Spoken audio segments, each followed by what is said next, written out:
Breaking చూస్తున్నాం. తమిళనాడు రాజకీయాల్లో మరొక కీలకమైన పరిణామం చోటు చేసుకుంది. తనకు వచ్చినటువంటి తొలి రాజ్యసభ సీటుని కాంగ్రెస్ కోసం త్యాగం చేశారు తమిళనాడు సీఎం విజయ్. రాహుల్ కి రాజ్యసభ సీటుని గిఫ్ట్ గా ఇచ్చారు విజయ్.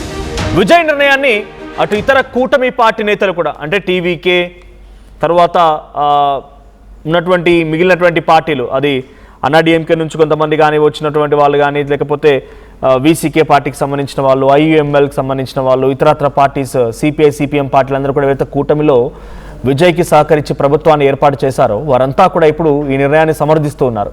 ఈ ఒక్క సీటుతో ఇరు పార్టీలకి వచ్చేది లేదు, పోయేది లేదు. కానీ విజయ్ చేసిన త్యాగం రాహుల్, కాంగ్రెస్ పార్టీ కలకాలం గుర్తుంచుకుంటుందనే రకంగా చర్చ జరుగుతోంది. రాజకీయాల్లోకి వచ్చినటువంటి 2 ఏళ్లలోనే విజయ్ సీఎం చేశారు జనం.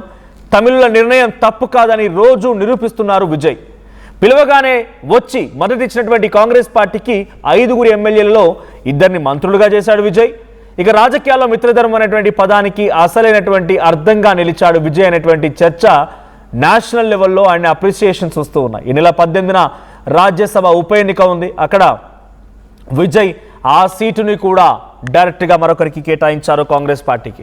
సో నిజంగానే ఆయన ఆ రోజు 108 స్థానాల్లో గెలుపొందినప్పుడు పూర్తి స్థాయి మ్యాజిక్ ఫిగర్ లేదని చెప్పి ఎంతమంది ఎన్ని రకాలుగా ఆయన ఇబ్బంది పెట్టారో చూసాం. సో ఈ నేపథ్యంలోనే ఆ ఇబ్బంది అనేది తట్టుకొని ఎట్టకేలకి ఆయన విజయ్ తీరాల వైపు నడిచారు. సీఎంగా కుర్చీలో కూర్చున్నారు. 5 కాంగ్రెస్ ఎమ్మెల్యేలు, 2 వీసీకే అండ్ 4 కమ్యూనిస్టులు అందరూ కలిసి ఆయన్ని విజయ్ తీరాల వైపుగా నడిపించారు. సో ఇప్పుడు తమిళనాడులో ఒక ఉప ఎన్నిక ఉంది రాజ్యసభకు సంబంధించి. దాంట్లో కాంగ్రెస్ పార్టీకి అవకాశం కల్పిస్తూ విజయ్ నిర్ణయం తీసుకున్నారు. ఇప్పుడు ఈ నిర్ణయం చాలా గొప్ప నిర్ణయం అని చెప్పి నేషనల్ లెవెల్ అప్రిసియేషన్స్ కూడా వస్తున్నాయి. బికాజ్ ఆయన ఒక్క రాజ్యసభ సింగిల్ సీట్ తీసుకొని పెద్దగా ఆయన చేసేదేం లేదు. అదే కాంగ్రెస్ పార్టీకి ఇస్తే స్ట్రాంగ్ వాయిస్ని తన వైపుగా సపోర్ట్గా తీసుకొని బీజేపీ పైన ఫైట్ చేయగలుగుతుంది అనే రకంగా విజయ్ ఆలోచించి ఉంటారు. అందుకే నిర్ణయం తీసుకున్నారన్నట్టుగా తన కూటమి పార్టీ నేతలు కూడా సంతోషం వ్యక్తం చేస్తున్నారు. ఇంతకీ తమిళనాడు నుంచి రాజ్యసభకి వెళ్తోంది ఎవరు కాంగ్రెస్ తరఫున అంటే శ్రీ ప్రవీణ్ చక్రవర్తి తమిళనాడు నుంచి రాజ్యసభకు వెళ్తూ ఉన్నారు. సో విజయ్ తీసుకున్న నిర్ణయాలపైన అప్రిసియేషన్స్ వస్తున్నాయి. పార్టీ పెట్టినటువంటి 2 ఏళ్లలోనే ముఖ్యమంత్రి పదవిని అధిరోహించడంతో తమిళులు తీసుకున్న నిర్ణయం కరెక్టే అన్నట్టుగా వారంతా భావిస్తూ ఉన్నారు. తమిళనాడు ప్రజల్ని వారి యొక్క మన్నల్ని పొందుతూ రోజు రోజుకి తను తీసుకున్న నిర్ణయాలు అద్భుతంగా నేషనల్ లెవెల్ సెన్సేషన్స్గా మారుతూ ఉన్నాయి. విజయ్కి చాలా అప్రిసియేషన్స్ వస్తూ ఉన్నాయి. సో డీటెయిల్డ్గా మాట్లాడుతూ నాతో పాటుగా మా ఏపీ ఇన్పుట్ ఎడిటర్ కృష్ణమోహన్ కూడా జాయిన్ అవుతున్నారు. కృష్ణమోహన్, విజయ్కి వచ్చిన ఒకే ఒక అవకాశం, ఈయన ప్రభుత్వాన్ని ఏర్పాటు చేసిన తర్వాత రాజ్యసభ. తనకి పార్లమెంట్లో ప్రాతినిధ్యం లేదు. ఇప్పటివరకు రాష్ట్ర స్థాయిలో ప్రభుత్వాన్ని ఏర్పాటు చేసిన ఒక్క ఎంపీ సీటు కూడా లేదు టీవీకే పార్టీకి.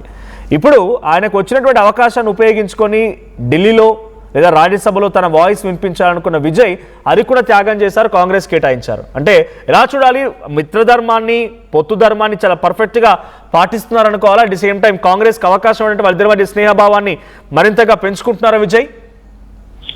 డెఫినెట్ గా విజయ్ ఇటీవల తీసుకుంటున్న కొన్ని లెక్కలు, కొన్ని పరిణామాలు, కొన్ని స్టెప్స్ అయితే నిజంగానే నేషనల్ లెవెల్లో కూడా దీని మీద కొంత చర్చ జరుగుతోంది.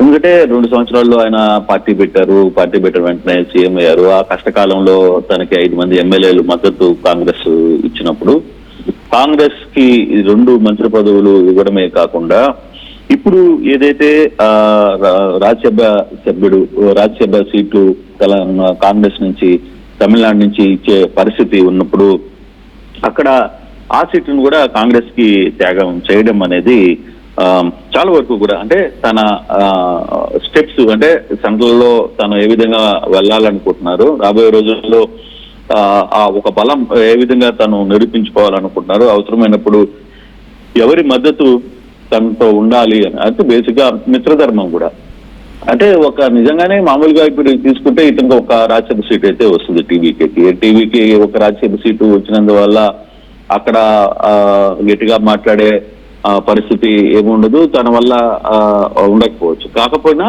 కాంగ్రెస్ ఒక లిస్ట్ కూడా ప్రకటించింది. ఆ లిస్టు పూర్తిగా కూడా ఇప్పుడున్న 5 మందిలో చూడాల్సిన నేపథ్యం అయితే మనకి ఉంది. కాబట్టి తమిళనాడుకి సంబంధించిన వ్యవహారంలో ఎవరైతే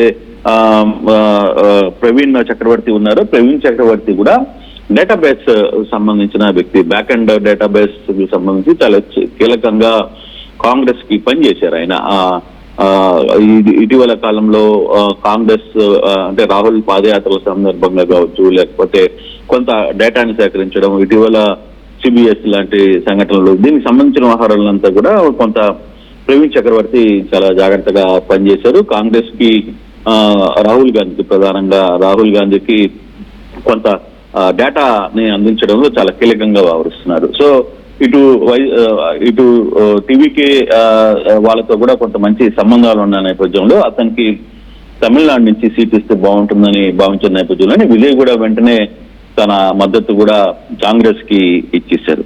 అయితే ఇప్పుడు నిజంగానే అంటే మామూలుగా టీవీకేలో కూడా కొంతమంది ఆశావాహులు ఉంటారు, రాజ్యసభ సీటు మనం తీసుకుంటే బాగుంటుందని. కానీ వాళ్ళందరినీ కూడా కొంత ఆయన నచ్చజెప్పి ప్రయత్నం చేశారు. మన వాళ్ళు ఒక్క సీటు వల్ల అక్కడ మనకు వచ్చే పరిస్థితి కాదు, మనకి ఉపయోగపడే ఒక వ్యక్తి ఆ స్థానంలో ఉంటే దానివల్ల మనకి అటు కాంగ్రెస్ కి అంటే వన్ షాట్ టూ బర్డ్స్ అన్నట్టుగా ఈ ప్రవీణ్ చక్రవర్తి వల్ల ఇటు తమిళనాడు కావచ్చు, అట రాహుల్ గాంధీతో కాంగ్రెస్ తో కావచ్చు ఒక మంచి రిలేషన్ ఏర్పాటు చేసుకునేది ఆయనకు కూడా బాగుంటుందని ఆలోచన చేశారనేది చాలా క్లియర్ గా అర్థమవుతుంది. సో ఆ నేపథ్యంలోనే డెఫినెట్ గా ఆయన ఈ నిర్ణయానికి వచ్చారనేది వాస్తవంగా అయితే రాజ్యసభ సీటుని తాను త్యాగం చేసుకున్న పరిస్థితి అనే చెప్పాలి.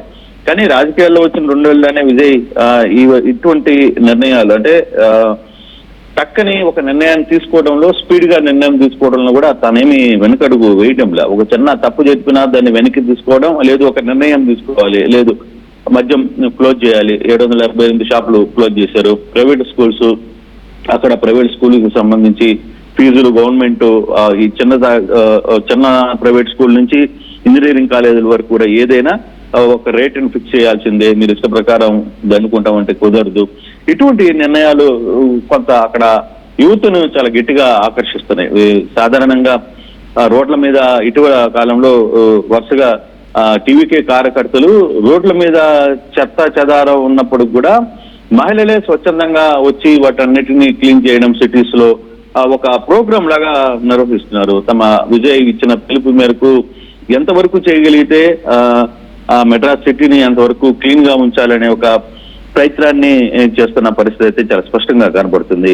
అట్ ద సేమ్ టైం మిత్రధర్మం అనే పదాన్ని కూడా అసలైన అర్థం ఇచ్చేగా విజయ్ నిలుస్తున్నారు అనేది చూడాలి. ఈ నెల 18న రాజ్యసభ ఎన్నిక జరగబోతుంది.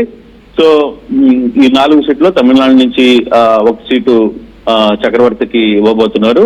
దానికి విజయ్ పూర్తిగా మద్దతు తెలిపిన పరిస్థితి మనకు కనపడుతుంది. Manoj. Right, thank you Krishnamohan. So మొత్తంగా టీవీకే విజయ్ తను పార్టీ పెట్టిన 2 ఏళ్లలోనే తమిళనాట ప్రజలు ఆశీర్వదించి అవకాశం ఇచ్చి ముఖ్యమంత్రి కుర్చీలో కూర్చోబెట్టారు. ఆ తర్వాత వెంటనే తనకు అవకాశం వచ్చింది. తమిళనాడు స్థాయిలో ఒక చరిత్ర సృష్టించగలిగిన వ్యక్తికి రాజ్యసభ సీట్ అవకాశం వచ్చింది. వెంటనే గ్రాప్ చేసుకోవచ్చు, ఢిల్లీలో నా వాయిస్ కూడా ఉండాలి, పార్లమెంట్లో నా వాయిస్ కూడా వినిపించాలని చెప్పిన రకంగా ఆయనకి అవకాశం ఉంది. కానీ దాన్ని కూడా కాంగ్రెస్ పార్టీకి త్యాగం చేశారు విజయ్. కాంగ్రెస్ పార్టీ ఉంటే డెఫినెట్గా మనకు సపోర్ట్గా ఉంటుంది, ఒక్కదాంతో మనకు వచ్చేది లేదు పోయేది లేదు. కాబట్టి కాంగ్రెస్ పార్టీ కూడా ఉంటే అక్కడ ప్రవీణ్ చక్రవర్తి లాంటి వ్యక్తి కొంత విజయ్ కూడా దగ్గరగా ఉంటాడంట ఆయన. సో కాంగ్రెస్ పార్టీకి అవకాశం ఇస్తే మన వాయిస్ ఉంటుంది, పర్పస్ సర్వ్ అవుతుంది, తర్వాత కొంత స్ట్రాంగ్ మెసేజ్ కూడా వెళ్తుందనే కోణంలో విజయ్ నిర్ణయం తీసుకున్నట్టు తెలుస్తోంది. ఇప్పుడు ఆయన ఈ సాక్రిఫైస్తో కాంగ్రెస్ పార్టీ కలకాలం విజయ్ని గుర్తుంచుకుంటుందనేటువంటి చర్చ కూడా అటు నేషనల్ లెవెల్లో జరుగుతుంది. ఇంకో విషయం, ఇందాక మా ప్రతినిధి కృష్ణమోహన్ చెప్తున్నట్టుగా ఆయన తీసుకున్న ప్రతి నిర్ణయం కూడా ఒక సెన్సేషన్. నిజంగానే తమిళనాడు ప్రజలు ఒక మంచి నిర్ణయం తీసుకున్నారు విజయ్ పట్ల అనే రకంగా సంతృప్తి చెందుతున్నట్టుగానే ప్రజల రియాక్షన్ కూడా కనబడుతోంది. ఏదేం జరిగినా విజయ్ తీసుకున్న నిర్ణయాలు అద్భుతంగా ఉన్నాయి. విజయ్ ఒక రోల్ మోడల్గా మారుతున్నారు. ఒక సీఎంగా, ఆ తర్వాత ఒక పార్టీ లీడర్గా, స్పీడ్ డెసిషన్ మేకర్గా, అన్నిట్లో కూడా తను మేటి అన్నట్టుగా అద్భుతంగా ముందుకు వెళ్తూ ఉన్నారు. సో ఇప్పుడు రాజ్యసభ స్థానాన్ని కాంగ్రెస్ పార్టీ కేటాయించడంతో కాంగ్రెస్ పార్టీ నుంచి ప్రవీణ్ చక్రవర్తి రాజ్యసభకు వెళ్ళబోతున్నారు తమిళనాడుని రిప్రజెంట్ చేస్తూ. సో తమిళనాడులో ఆ రోజు ఆయన గెలిచినప్పటికీ పూర్తి స్థాయి మెజార్టీ లేకపోవడంతో పలు పార్టీల మద్దతు తీసుకున్నారు ఆయన. ఆ పార్టీలన్నీ కూడా ఇప్పుడు ఈ నిర్ణయాన్ని హర్షిస్తూ ఉన్నాయి, నిర్ణయాన్ని స్వాగతిస్తూ ఉన్నాయి. అట్ ది సేమ్ టైం 5 ఎమ్మెల్యేలు గెలిచిన కాంగ్రెస్ పార్టీకి 2 మంత్రివర్గంలో చోటు ఇవ్వడం, ఒక రాజ్యసభ సీట్ ఇవ్వడం, ఇవన్నీ కూడా రాహుల్ గాంధీ అండ్ విజయ్ మధ్య ఆ స్నేహభావాన్ని, ఇద్దరి మధ్య సత్సంబంధాన్ని, ఫ్రెండ్షిప్ని అద్భుతంగా ఇంకా డెవలప్ చేస్తున్నట్టు కనబడుతోంది. ఆ రోజు ప్రమాణ స్వీకారం రోజున కూడా అదే వేదిక పైన విజయ్ అండ్ రాహుల్ గాంధీ మధ్య ముచ్చటించిన తీరు, వాళ్ళ ఫ్రెండ్షిప్ ఒక మంచి పొత్తు ధర్మానికి నిలువుటద్దంలా కనిపించింది అన్నట్టుగా భావించారు. ఇప్పుడు అదే రకంగా మళ్ళీ రిపీట్ అవుతోంది.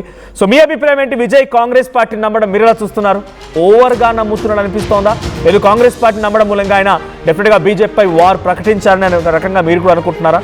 సో విజయ్ ఈ రకంగానే ఇంకా సక్సెస్ఫుల్గా ముందుకెళ్లాలని మీ విషెస్ ఏంటి? మీ అభిప్రాయం ఏంటి? కామెంట్ చేయండి.